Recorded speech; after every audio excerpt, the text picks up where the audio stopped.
Gasum tuottaa puhtaasti parempia energiaratkaisuja myös liikenteen käyttöön. Valitsemalla maakaasuauton säästät ympäristöä. Bensiiniin verrattuna maakaasun hiilidioksidipäästöt ovat jopa 1/4 pienemmät.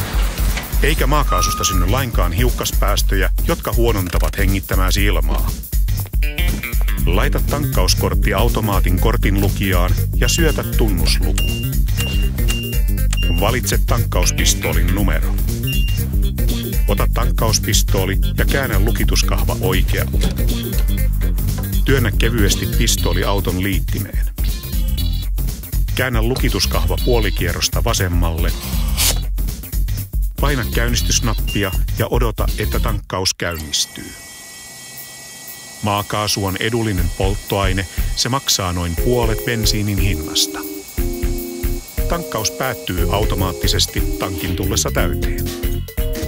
Tankkauksen päätyttyä käännä lukitusvipu takaisin oikealle ja irroita liitin. Aseta pistoolin lukitusvipu letkun suuntaisesti ja laita se tankkauslaitteeseen takaisin.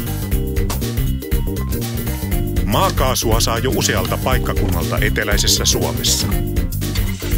Lähivuosien aikana Gasum rakentaa 30 tankkausaseman verkoston. Gasum, luonnostaan parempia energiaratkaisuja.